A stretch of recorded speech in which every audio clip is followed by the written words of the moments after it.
Bulletin का आगाज कर रहे हैं। केंद्रीय मंत्री जितेंद्र सिंह ने दीप प्रज्वलित करके इसकी शुरुआत की है।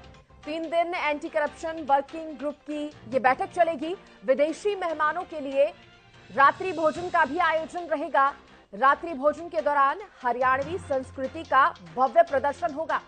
हरियाणा की झलक दिखाई जाएगी। आज से 4 मार्च तक G20 की अलग अलग बैठकें होनी है और इसकी अगुवाई हरियाणा कर रहा है। और ऐसे में हरियाणा में अलग ही तैयारियां जो है वो की गई है। खासतौर पर बात अगर गुरुग्राम की करें तो सजाया गया है पूरे गुरुग्राम को। जिस तरह से प्रधानमंत्री नरेंद्र मोदी ने भी कहा था, अतिथि देवो भव की जो परंपरा है भारत की, वो कायम रहनी चाहिए। जो विदेशी मेहमान तमाम आएंगे उनका स्वागत कुछ इस तरह से होना चाहिए। इसके साथ ही बेहद महत्वपूर्ण ये बैठक है G20 की, ये बैठक जो आज से होने जा रही है। और आपको ये भी बता दें कि केंद्रीय मंत्री जितेंद्र सिंह ने दीप प्रज्वलित करके इसकी शुरुआत कर दी है। तमाम मेहमान, विदेशी मेहमान इस बैठक में पहुंचे हुए हैं और तमाम उन मुद्दों को उठाया जाएगा। जरूरी मुद्दों पर बातचीत होगी। सभी देश मिलकर एकजुट होकर जो समस्याएं हैं उनका समाधान निकालने की कोशिश करेंगे। अलग अलग देश जो हैं वो इस G20 बैठक में शामिल हुए हैं। इस खबर पर ज्यादा जानकारी देने के लिए मेरे सहयोगी सुशील सिंह मेरे साथ जुड़ गए हैं। सुशील, देखिए, हरियाणा को यह खास मौका मिला है। सबसे पहले अगर तैयारियों की बात की जाए, कैसी ये तैयारियां नजर आई और क्या कुछ खास आप बताएंगे? बिल्कुल सृष्टि, देखिए यह गौरव की बात है भारत के लिए कि भारत अध्यक्षता कर रहा है। और हरियाणा के लिए गौरव की इसलिए बात है कि हरियाणा की आर्थिक राजधानी गुरुग्राम कही जाती है, जहां गुरुग्राम में यह एंटी करप्शन वर्किंग ग्रुप की यह बैठक शुरू हुई है। आज से करीब 9 बजे दीप प्रज्वलित किया गया। जितेंद्र सिंह केंद्रीय मंत्री हैं, उन्होंने दीप प्रज्वलित कर शुरुआत की।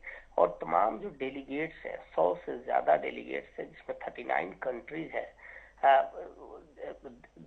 20 G20 में 20 कंट्रीज है, 10 इनवाइटेड कंट्री है और 9 वैसे जो विश्व लेवल की संगठन है, वो तमाम संगठन के डेलीगेट्स हैं, 100 से ज्यादा हैं। और इनकी बैठक की शुरुआत हुई उससे पहले चूंकि योगा कराया गया और गुरुग्राम के उसी आइसलैंड में देखा गया कि वहाँ योगा की शुरुआत हुई। योगा के बाद 9 बजे के करीब दीप प्रज्वलित हुआ और दीप प्रज्वलित के बाद अभी बैठकें चल रही है, डिस्कशन चल रहा है। और दूसरी तरफ जो यूनियन मिनिस्टर जितेंद्र सिंह हैं, उन्होंने प्रेस वार्ता शुरू की है। उन्होंने प्रेस वार्ता कर रहे हैं और मीडिया को संबोधित कर रहे हैं। पूरी अगर गैलरी की बात करें सृष्टि, तो एक तरफ लीला होटल में ही एक लॉबी 2 है जहाँ पे यह बैठक हो रही है और दूसरी लॉबी है जहाँ पे मीडिया के लिए व्यवस्था किया गया है। तमाम मीडिया पर्सन वहाँ है और हरियाणा सरकार के जो वरिष्ठ अधिकारी हैं वो वहाँ उनको ब्रीफ कर रहे हैं। पैरेलल सेशन इधर भी चल रहा है मीडिया की तरफ और वो जो सेशन मेन सेशन है वो लॉबी 2 में चल रहा है। कहीं ना कहीं इस बैठक के माध्यम से विश्व स्तर में जिस तरह से करप्शन बढ़ा है या करप्शन पर नकेल कैसे कसा जाए, तो ये तमाम चीजों का डिस्कशन होगा। और उसके बाद सुशील, थोड़ा विस्तार से भी बताइए, ये जो G20 की बैठक इस बार हो रही है, भारत में हो रही है, किन किन बातों को, किन किन मुद्दों को इसमें इस बार उठाया जाएगा? नहीं, देखिए, G20 अगर बैठक की आप बात करेंगे तो G20 की शुरुआत 1999 से हुई थी और प्रत्येक साल इसकी बैठक होती है। इस साल भारत को इसकी अध्यक्षता मिली है और इसकी शुरुआत दिसंबर में ही हम कहें कि हो गई थी। और यहाँ जो बैठक है, हरियाणा में जो बैठक है, वो एंटी करप्शन वर्किंग ग्रुप की बैठक है। तो अलग अलग बैठकें होती हैं पूरे देश में। 60 शहरों में करीब 200 बैठकें होनी है और उसमें से एक हरियाणा में है 3 दिनों के लिए। इसमें अधिकारी लेवल की ये बैठक है जिसमें तमाम अधिकारी शामिल होते हैं। हरियाणा सरकार और भारत के भी जो अधिकारी हैं, वरिष्ठ अधिकारी हैं, या जो करप्शन के खिलाफ जो संस्थाएं काम करती है उनके पदाधिकारी हैं, चेयरमैन हैं, तो ये तमाम लोग हैं जो आपस में डिस्कस करते हैं।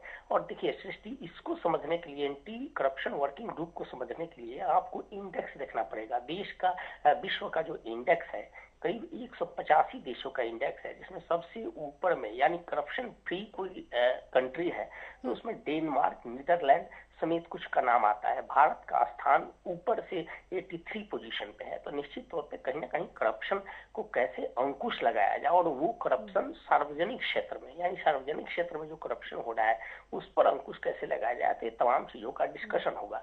हरियाणा में बैठक को लेकर जब अधिकारियों से बात हुई तो उन्होंने कहा कि जिस तरह से हरियाणा सरकार ने डिजिटलाइजेशन किया है और डिजिटल वे में करप्शन पर रोक लगाने की कोशिश की है, तो निश्चित तौर पे यह मसला रखा जाएगा कि अगर डिजिटल किया जाए देश को या सार्वजनिक क्षेत्रों को तो उसमें करप्शन कम होने की उम्मीद है। और मुझे लग रहा है कि ये 3 दिनों तक की जो बैठक है, इस बैठक में ये तमाम चीजों का डिस्कशन होगा कि आखिर करप्शन कैसे रोका जाए। खासकर हरियाणा में जब यह बैठक हो रही है तो हरियाणा के मुख्यमंत्री आज शाम को ही डिनर दे रहे हैं सभी डेलीगेट्स को, और इसको लेकर व्यवस्था सुशील, जिस तरह से आपने बताया कि हरियाणा जब खुद को प्रेजेंट करेगा तो कहीं ना कहीं डिजिटलाइजेशन की जो वो बात है, जो एक सुधार किया गया है, उसको रख सकता है। और खास बात यही होती है इस तरह की बैठक की, क्योंकि अलग अलग देश इसमें शामिल होते हैं, जो भी खूबी होती है देश की। अगर आपने बोला कि आज का इस बार का जो मुद्दा है उस पर अगर बात होगी तो जो देश इस पर बेहतर काम कर रहे हैं उनसे भी सीखने को बहुत कुछ मिलता है अन्य देशों को। निश्चित तौर पर सृष्टि, देखिए उन सबका रखा जाता है। अमूमन जब बैठकें होती हैं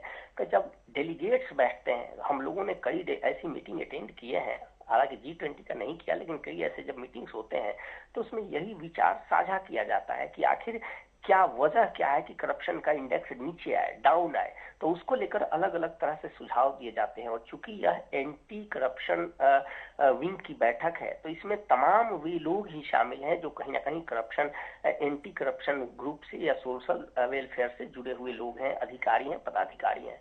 वो तमाम लोग हैं अपने अपने सुझाव देते हैं, और फिर उन देशों में, जिन देशों में करप्शन 0 लेवल पे है, उनकी कार्यशैली को भी देखा जाता है, उन पर अमल किया जाता है, और उसके बाद एक फाइनली ड्राफ्ट बनता है कि क्या कुछ अपनाया जाए जिससे करप्शन कम हो सके। अभी जो विश्व में पिछली बार जो बैठक हुई थी उसमें अगर आप देखेंगे सृष्टि, तो उस बैठक में देखा गया था कि साइबर क्राइम को एक बड़ा चैलेंज के रूप में देखा गया था। जो फ्रॉड सिस्टम था वो भी एक करप्शन का बड़ा मुद्दा था, और उस पर अंकुश लगाने की बात की गई थी। इस बार माना जा रहा है कि करप्शन फ्री, खासकर सार्वजनिक, मैं बार बार इसलिए जिक्र कर रहा हूँ सृष्टि के, सार्वजनिक क्षेत्र में जो करप्शन है उनको कैसे कम किया जाए, तो वो तमाम मुद्दे हैं। और इस बैठक के बाद निश्चित तौर पर माना जाता है कि G20 जो समूह है, ये समूह वो है जिसमें पूरे विश्व की 2/3 मेजॉरिटी पब्लिक रहती है। पूरे विश्व की जो GDP है उसमें 80% योगदान इन 20 कंट्रीज का होता है।